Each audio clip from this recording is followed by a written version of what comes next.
Ryan Bilbrey. I'm Vice President with Charles River Associates here in New York. I work in e-discovery, data analytics, and related fields, mostly related to cyber investigations. We'd like to welcome you to our session, Responding to Cyber Attacks Using Structured Data Sources in Data Breach Investigations. We've got a lot of information coming up today. We have three great experts here. We're going to talk about a range of topics, always kind of circling back to the use of structured data. We'd really like to invite you to ask questions as we go along. If you have something you want to ask about, just raise your hand and we'll try to find a logical spot. We'll also have some time at the end to ask additional questions. Also, we have a small room, intimate setting here, so if there's something that you want to ask about that maybe is not exactly on the slide but you really want to know, you've got three great people to ask here, so you are more than welcome to ask a question that seems off topic, and we'll do our best to try to address it while we do that. That said, I would like to introduce our panel.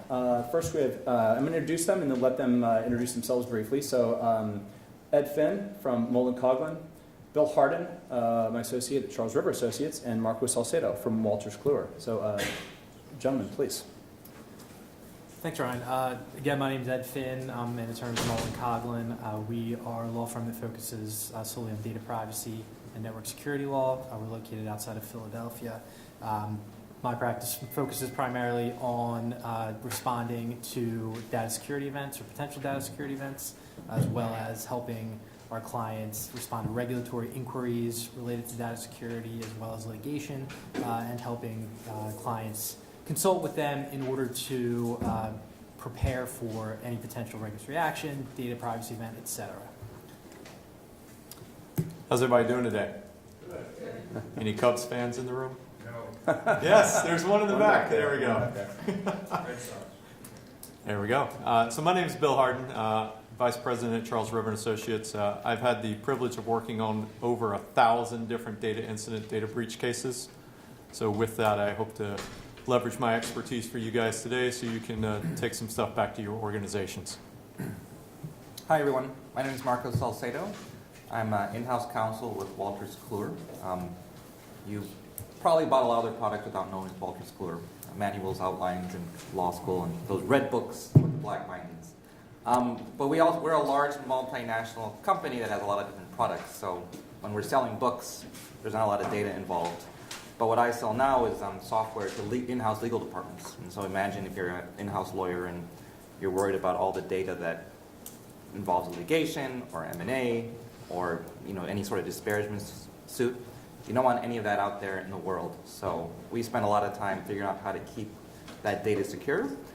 And when someone messes up or that data gets out, we call someone like Ed, and then we call someone like you to help someone like Ed. So I have a lot of experience in sort of managing the data breach process. Excellent. Thank you, gentlemen. I'd like to ask you all a question, and sorry guys, I'm going off script, but it just occurred to me. Can you just, by show of hands, how many people work in this field that are involved like every day? Okay. How many people know anything about like a little bit of knowledge, lots of knowledge, a little bit, between a little bit and a lot? Okay. All right. So good. Okay. I think we're going to have. And the only other question I would have yeah. Go ahead. is, if I could show of hands, how many people are in law firms? Is that pretty much everyone? Yeah. Is anyone else in-house? Handful of you. Okay. It's good to know. Great. All right. Well, here we go. So as we start, we're again, like I said, we're going to keep coming back to the concept of structured data and how it fits into this framework. But we also want to talk about the framework itself, provide some just some kind of context around what we're talking about to guide the discussion. We have on the screen here some types of incidents that are out there. Bill, can you talk us through some of the things that we see out there in the field? Yeah, absolutely. It's a fascinating time to be in the information security space. From a legal perspective, you guys are getting bombarded with all different types of incidents that are happening, and exactly how does that incident turn into a breach? And we're going to walk through that a little bit later on. But with that, malware creation. I can remember about 5 years ago, a strand of malware, there was about 2 to 3 that were being created every second. Today, you're about 20 to 30 different types of strands every second that are being created. The malware aspect of it, it's actually got into a business. There's called RAS, which is ransomware as a service, and MAS, which is malware as a service. And these are actually sites that you can go to and purchase these types of materials, and then you can operationalize those and send those out to various different things. There's actually cyber groups right now that have subscription services. So if you want to be a bad guy and you want to start attacking companies for $20,000 a month, you can start getting new types of malware that haven't been discovered yet and start attacking organizations. So the criminal syndicates have now flipped the paradigm and tried to turn this into a business model, and it's working quite well for them. Just a question for you is, so between malware and ransomware, is malware just to create havoc, whereas ransomware is to get money? So in the ransomware business, the modus operandum is to create money, and they're doing that smashingly well. On the malware side of the house, it's kind of flipped the paradigm a little bit to where they're now doing extortion campaigns. So how does an extortion campaign work? It's basically they're going to send you an email that says, we've got certain types of data associated with you, and if you don't pay our fee, then we're going to increase the attack associated So with the HBO organization. the thing that's going on with HBO right now is malware. Cannot comment on that particular case. But the thing is, with what HBO has experienced is what other clients in that space have experienced, to where data has been taken and now they want fees for exactly to return that. With that, the second thing that we have on our list is the phishing aspect of it. Show of hands, anyone fallen victim to a phishing email lately? Unbeknownst to you? You have? You don't care to admit. Have you received a phishing email? Have you received a phishing email recently? Okay. We had a really scary one last weekend. I mean, Yes. it looked as legitimate as can be. Yeah. So the interesting thing about the phishing email aspect of it is these are campaigns that are going on by threat actors that are out there. You can go out and you can buy lists of email accounts, and then you just send them out. We had a client recently that the bad guy actually infiltrated their organization. He then went into their constant contact database and he took 800,000 emails for this particular client, and then he sent out ransomware to all of their clients. So for this particular client, it became a nightmare for them, because when they received emails which they thought were from a friendly, then they clicked on the link, and then they got Stampedo ransomware that then operationalized and encrypted their machines. So the client's information that was taken, it's a PR nightmare, because when they're trying to market to their clients are like, well, you just sent us an email, we clicked on it, you encrypted our machines, we don't know the next email coming from you is friendly or not. So all these phishing campaigns that are going on and emails that you guys are receiving, it's a business to them. The more people that operationalize it, the more they can keep doing proliferation of it. And you're just going to constantly keep seeing phishing emails over and over again. My only advice here to everyone today is just don't click the link. Yeah, and on that, Bill, I think a lot of people, when you talk about phishing emails, think that they're not that advanced or it's something you can easily spot. They are very good, and a lot of times it's from a known account, so it's not from a fake account. It's from someone you know whose account's been compromised, and it often leads to much more. So one of the biggest breaches ever, where I didn't work on it, this is based on publicly available information, but the Anthem Breach started as phishing emails where they were able to get credentials for people high up in the IT infrastructure. So once you have those, you can get a foothold in the environment and do all sorts of other things and steal 80 million social security numbers. So it's definitely something that's very serious, and it actually leads to a lot of, I guess, more complicated breaches. Absolutely, Ed.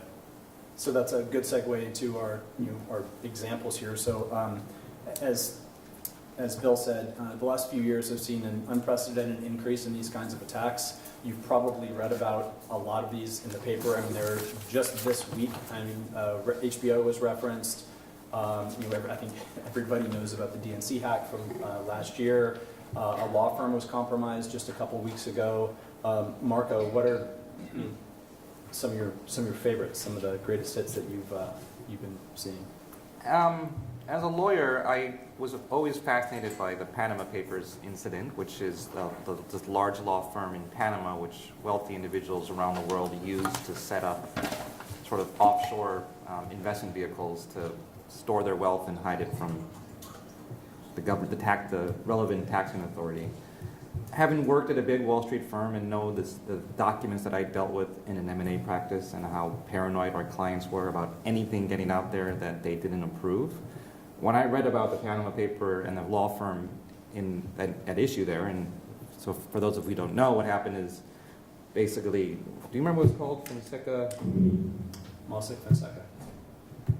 There you go. Third one down. Mossack Fonseca was the firm in Panama, and they were hacked, and all the information that was stored by this law firm that tied individual high net worth individuals around the world to hidden bank accounts was basically leaked to a journalistic trio of a bunch of newspapers that then published all that information. So thinking about a world where you hire a lawyer, you give them your confidence, you have the attorney-client privilege, and then they take your data and are sloppy with it, and all the things that you hired them to do are now out in the newspaper. It's pretty horrifying to think of as a lawyer. Any other really good ones that they may not have heard of yet? Yeah, absolutely. It's not on your list, but I don't know if any of you heard about the Ashley Madison hack. That was one where that's a website where people essentially cheat. They hacked them, stole all the email addresses and usernames and passwords, and also were essentially trying to extort Ashley Madison for that, ended up releasing a lot of it. So that's just another type of data that you don't necessarily think about. It's not a social security number, but it can lead to a lot of potential damages, reputational, et cetera, et cetera. That was an interesting one because in that case they found out that 95% of the women users weren't people at all. They were just bots. So I don't know that business is still in a running concern, but there are all sorts of repercussions once your data gets out there. That is for sure. Okay, so we've talked about the types of incidents, examples of incidents. We've talked through those two things. Look to turn now to the threat sources. And Bill, we talked a little bit about this already, Bill, but can you walk through these the 5 circles as they're known? Yeah, absolutely. So when we get involved with cases, we kind of put things in 5 different buckets, and these are the buckets that we use from a cyber threat perspective. So kind of what's going on. And with that, the first one I'm going to walk through is employee mistakes. Congratulations, they're going to make them. So how do they make them? With that, we just went through the W-2 phishing campaign season. Anyone here's organization received a request to send out their W-2 data? Show of hands. Okay. So how does this campaign work? It's quite simplistic.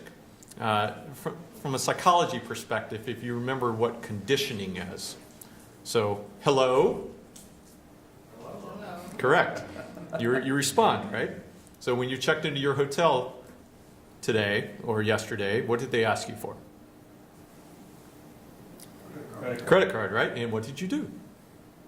You gave it to them, right? So this W-2 phishing campaign works on conditioning to where they actually will target lower level individuals masquerading as a CEO and ask, hey, can I receive all the W-2 data for the organization? And what do you think the employee does? They send the data out the door. And then they're like, well, oh my gosh, something's just happened here. The IRS sent out massive bulletins about this about 3 years ago. It still is a common occurrence for a lot of different organizations because the employee thinks it's someone higher up that's asking them to do something. You take the employee mistake just a step further, and Ed can talk about this here. Business wires going out the door. So now, from a wiring perspective, I'm going to change the paradigm, and now I'm going to ask for $40,000 to get wired to a certain vendor. Ed, does this kind of scheme still work?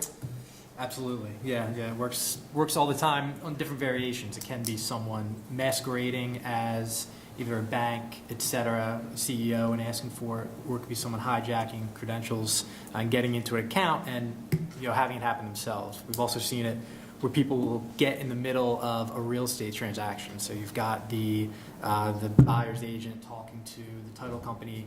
Someone's hacked along the way. They set up a third-party email address and start redirecting emails that way, and they convince someone to wire $300,000 to a bank account offshore. It happens all the time. Yep. And let me tell you, having lived through these, the embarrassment that the employee feels when the CEO is like, "You wired $500,000 to who?"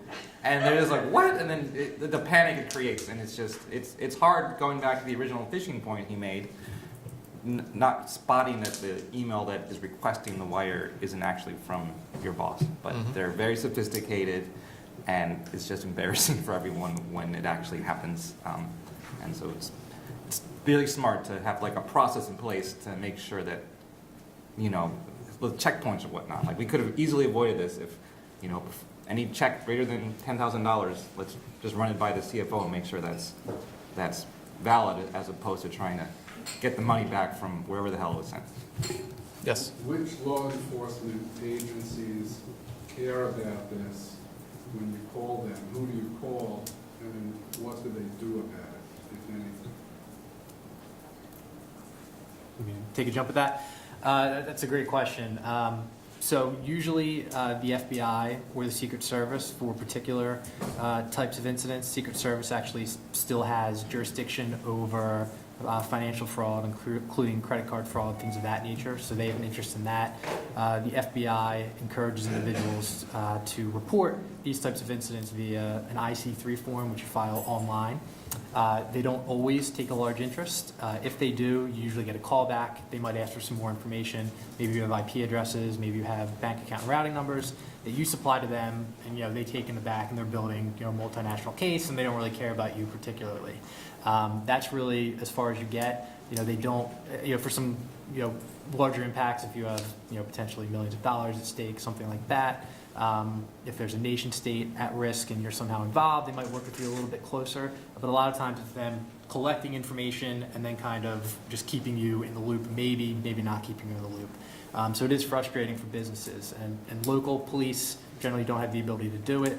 They just don't have the resources. Particular jurisdictions are better than others. So I think Los Angeles has a cyber crime task force. So if you're in LA, they may take more interest at a local level. Yep. Very good question. The second circle that we have are the criminal hackers. Guess what? They're in it for the money. We see it all the time where information is actually sold on the dark net. We strategically can make buys of clients' data on the dark net if our clients ask us to do that from a validation perspective. Most of your criminal hackers try to operationalize the data as fast as they can receive it. So what does that mean? So tax season just happened with the W-2 phishing campaigns. Right now, we're in what we call harvest season. So harvest season is they are attacking organizations to collect all the SSNs that they can. And then come December 31st, they will start filing fraudulent tax returns again. So now you kind of have a waiting incubation period. Credit cards. How many people here have a chip on their credit card? Show of hands. Okay, excellent. So the credit card industry, it was kind of a pandemic about 3 to 4 years ago to where the mag stripe on the back was getting lifted and they needed to combat certain types of fraud. Therefore, everyone's card got replaced. The problem is, for a lot of folks here, how many of you have gone into a retail organization and it says, what's that thing that it says again? Must slide. Must slide because? Must swipe. Must swipe? No, Yes. Can't insert the chip, right? So the macro issue that's happened for organizations is, unfortunately, the hardware hasn't caught up yet. So then with that, when you swipe your card, potentially if there is RAM scraping software on there, it can lift the card again. And then you kind of walk through this whole thing. The one thing that the card industry is trying to prevent on the criminal hacker side is what we call card not present fraud. So once I receive the 16 digits off your credit card, or the 15 if it's an Amex, I can go out to a website and make purchases through that. Some organizations do a secondary check, others do not. So for a lot of your criminal hackers that are out there that are trying to flip those cards around as fast as possible, they start looking at different websites that don't do the check and just start ordering goods. I worked on a case about 8 months ago. We dubbed this case the Hotel Bandit. Why was it called the Hotel Bandit? This particular person had been getting cards from a travel agency for over 2 years, systematically moving around to luxury hotels and then having the goods shipped to a different luxury hotel. Kind of a nice scheme. She had it going on for about 2 years. So eventually she got caught. How did she get caught? Boots on the ground. You had a police task force get assigned to this, and they started interviewing the bellhops for packages that were getting delivered, and they were like, oh yes, here's the person. Then they put up the footage, and then through that we were able to figure out exactly what her next strike was going to be, and then they made the arrest. That was a great story. And what happened in that case? So what happened in that case is, first and foremost, we made sure the organization was secure. All right, so no longer cards could get taken. And then they took her to trial. So the trial's still going on right now. We'll see where it lands. So I think we could probably talk about this one slide for about the next 5 hours, but I think you guys probably have cocktail plans later. Any other like quick hitters? Quick hitters. That you bring up from this one? Hacktivist, I'll go through it real quick. You guys just saw this play out with our election, other elections as well that are happening in Kenya, elections that were just going on. The opposing person that said he's losing, he said the polls were hacked. So you're going to start seeing that played out a little bit more. Cloud and third-party compromises, seeing a huge uptick in this. So if you have cloud services, you need to be cognizant of that. And lastly, the malicious insider is a big one. Those are people in your organization that you trust that then walk out with data. And we can talk about a few of those a little bit later on. Yeah, Yep. for sure. Okay, thanks, Bill. So we have some examples up here of different industry segments, and generally what's pretty similar to the five threat sources that we've talked about. And what we found interesting about this is that there's a different threat source, and the threat sources are different depending on what industry you're in. And we've talked about some of our experiences. Marco, what are you like in your world? What's the thing that you see the most? Right, it's interesting. I'm in all four of these because Wolters Kluwer has 4 divisions. We sell books, so we're retail. We do up-to-date, which is a huge thing. If you ever go to medical school, you'll know all about up-to-date. It's like an online Wikipedia. So we're healthcare. My particular business is technology. And then we have a whole professional services group that does consulting services. We spend a lot of money on our internal IT infrastructure systems so that we try and minimize the hack possibilities by having, pretty robust certifications, so it makes it difficult for people to hack us. We have privacy policies in place. We have all the things that a sophisticated international organization should have in place to prevent many of the circles that we just went through. What we can't prevent is hiring people that are perfect. So human error, when I look at what happened and my afternoon gets ruined by a call from my chief information officer, it's almost always human error. Either someone did something wrong and so the data goes to the wrong place, or someone, and I say this all the time, don't leave your freaking laptop in your car and go to the bar, but they'll do it anyways, and the car window will be smashed, and the laptop is now in God knows whose hand. So that's sort of, it says lost, stolen devices, but I'm just going to put that in the human error thing because most of the time they're stolen because, hey, I've lost plenty of phones, but a lot of times they're stolen because people just weren't careful. And if it's your own device, okay. If it's our device and it has all our financial statements and all this information that can cost us millions of dollars to fix, we just ask you to be a little more careful. So human error is a lot of the triggering mechanisms I've run across. It seems like also there's a lot of overlap between and among the different categories, so it's not like things can be neatly categorized. And based on what you just said, it's, different things happen. Yeah. Yeah, I think if you look at it from what we call a threat landscape here, especially professional services, I mean, it's an even distribution between hacking, lost, stolen devices, and the human error side of the house, less on the rogue employee and the privacy policy side. So if you look at this from a door perspective, how many doors can you close? There's just so many different places that you have to be concerned on where data travels that you need to have the proper plans in place. On the retail side, again, hacking is the #1 thing because cards are being swiped, things of that nature, and your bad guys are targeting that. On the healthcare side, Ed has many stories about celebrities checking into hospitals, and always somebody's curious to see what's going on there. And then from a tracking perspective, they actually find out that someone maybe leaked something to TMZ or something of that nature to make a little money. But then the employee's like, well, how did you catch me? Well, in a healthcare perspective, when you start accessing medical records, they kind of know who's going into what files and so forth. Yeah, and on that, you see, healthcare is kind of the outlier here in terms of the distribution. I think a lot of that is because of the regulatory environment under HIPAA. It's the word breach is defined much broader than it is under state law. So when you have an employee who might be looking at something they're not supposed to, you go back and find out they've been doing this for a year, you've got to notify all those individuals. Whereas if that happened somewhere else where an employee is just kind of looking around at personnel files, they didn't do anything with it, a lot of times a company may not report that. But healthcare is so much more highly regulated that you see these rogue employee and human error at a higher distribution, I think, than the other places. So we've started talking about some terms here. Is everybody familiar with PII, PHI, PCI?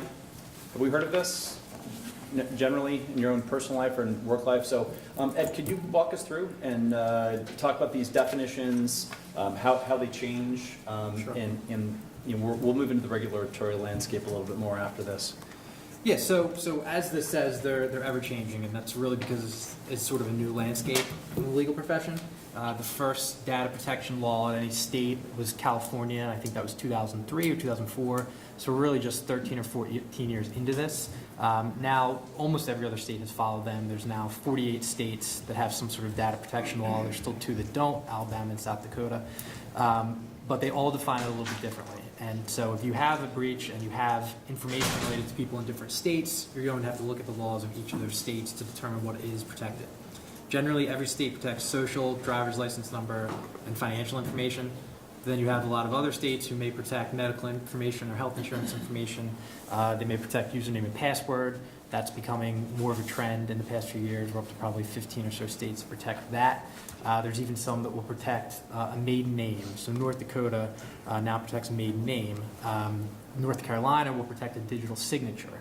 So there's a lot of things you need to be aware of that may not seem like they're that private, or they would necessarily trigger duty or could do harm with it, but pursuant to the statutes, there is a notification obligation. What do you mean by, and I deal with digital signatures all the time, so this is why I'm asking you. This is why I hire law firms like his to help me through this, but what does that mean? How is a digital signature PII? Just Yeah. just because it's your name? It's PII because North Carolina legislature said it was PII. So unfortunately, that's kind of the world we're in. A lot of these statutes are very poorly and hastily drafted as well. So you can look at it and you can say that doesn't make any sense. You say you have the same definition twice. Some states will say an account number plus another piece of data that allows you to enter a person's account, and then it'll have comma, account number, comma. So you have account number there twice, and it looks like, well, you don't need anything else. It's just account number. So a lot of them are poorly drafted. A lot of them are very broad.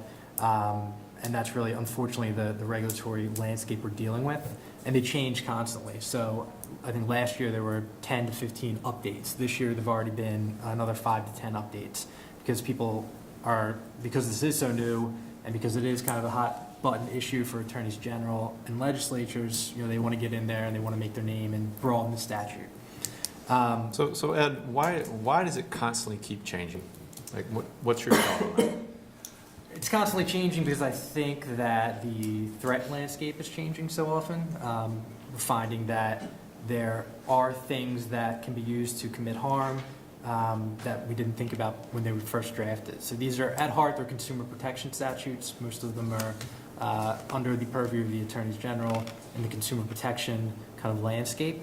So when these states didn't protect, for instance, medical information at first, because they thought, oh, the federal government has that. They realized that a lot of companies have medical information or health insurance information about employees, but they're not being protected if that information is stolen. So then they expand the definition. I think that's really the case and why it's happening. Depending on, again, this is one we could talk about all day, depending on what type of organization you are, you may also be regulated under the federal government. So if you're a covered entity pursuant to HIPAA, you're going to have to look at the rules in HIPAA, and then you're looking at PHI, Protected Health Information. Protected health information is very broadly defined as anything relating to the past, present, or future physical or mental health or condition of an individual, provision of health care, or the future past, present, or future payment for the provision of health care. That's really anything that a hospital or another covered entity has about a patient is going to be protected and is going to have to be notifiable in the case of a breach. Payment card industry information, that's where you're looking at cardholder data. Much of that is protected under state law as well, but the PCI world is more of a contractual world as well that you have to look at, where if you are a merchant and you accept cards, you're going to have to agree to the terms that Amex has, that Visa has, that MasterCard has, that your processor has, and those contractual terms are going to require you to notify your processor, your acquiring bank, et cetera, as soon as you discover a breach. And then you're dealing with that whole regulatory scheme where they can fine you, they can implement fees, et cetera. And when you say cardholder data, it's everything that a credit card holder would have, like the purchases, their name, their address, their social security. So cardholder data in the PCI world is, like Bill said, it's track to data. It's data that's on the card. So if you have a person's name and social for some reason you ask for if they purchase a credit card, but the credit card information isn't stolen, that wouldn't bring you into the PCI world. PCI is worried about whether that card has been stolen and that information can be used to commit fraud on that card. So looking at cardholder data, looking more at the actual information on a credit card. So, help us out here. So we've talked about some of this information. Let's move into where is this stuff found? When we're talking about structured data, we talk about things like databases, logs that come out of computer systems, unstructured data, email, office documents, that sort of thing. I mean, we find data in unexpected places. These are some of the more obvious ones. We were talking just before the session. We had I want you to tell Marco, I think what you some of the more unexpected places that you found personal information being exposed and had to do something about it. Right. I think it parlays into the earlier thing I said, where as a large international company, we have a lot of highly paid individuals who have spend a lot of time getting all these certifications to make sure that when our clients give us personal data of their clients, that data is secure. At some point, that client is no longer a client or the retention period has ended, so we have to get rid of that data. And what we typically do is we put it on a backup tape, and that backup tape sits in a basement that's totally locked from everyone for a while. And then at some point, your basement's going to be full of backup tapes, so you need to hire someone to go to your basement, open up the backup tapes, and truck them off somewhere. Fine, that's great. We have a great company we've been working with for years to do that. We trust them, we think they're great. They come in, they load up the van full of our backup data, they drive off, and then the driver doesn't know that the back door is open. So he takes a turn really fast. Our backup tape goes spewing across interstate, whatever it was, and now we have an interstate full of backup tapes with all our customers' PII. And we did everything right to that point, and you just can't control every vulnerability you're going to face when you're dealing with all the data that we as users and consumers and businesses have in our possession. So be wary of your vendors, but also you just have to understand that these things are going to happen. And we'll get into what you do when they happen, but first you scream a little bit, and then you call a law firm. And then you sort of deal with it that way. You were talking about another example. Yeah. Sure. And off of that, so my law firm's called Mullen Coughlin. Jen Coughlin is the lead partner there. Probably about 10 years ago, when she was a younger attorney getting started in this business, had a client who was moving. So they were moving all their materials, and they were moving boxes that had things like social security numbers in it. Someone threw the boxes out, unfortunately. They called Jen. Jen actually drove down into, I think it was North Carolina, and actually went through a landfill to look for these boxes, because if the boxes weren't recovered, they were going to be deemed lost or stolen, and the notification obligation would arise. So that's just another kind of thing that we don't think about that this business can lead you to. As a consumer of law firm services, that is just going above and beyond. And, I would not dispute that bill like 1 second. Does anybody remember what microfiche is? Show of hands. Okay. It disintegrates, you don't have to worry. So I had to go through 100 pounds of microfiche. If you can imagine what that is. One of my clients was a hospital chain, and unfortunately they were doing a system conversion, and their vendor that they were using thought copper was in the microfiche. So they went to a salvage yard that they were trying to sell the bundles of microfiche, and then the person was like, well, this doesn't work. So instead of taking that and getting it disintegrated, they just dropped it off in a public park. That was probably one of the most... That's what you do. That's what you do with microfiche. That was one of the most interesting cases I did, just from putting all the data together. And you know, the one thing that you guys that you see up here is just like spreadsheets, HR systems, customer databases. Thing is, if you look at today data is fungible. You can only imagine all the different places that your social security number might be located.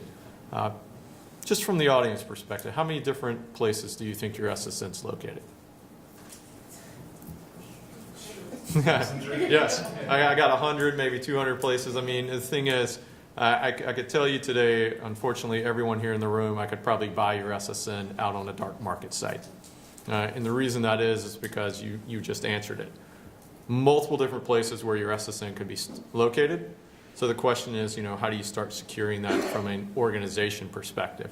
But with the way data moves and the way data is fungible, on the structured data side, it's just amazing how many times you can take a snapshot of information and just move it from place to place to place, and then you forget about it.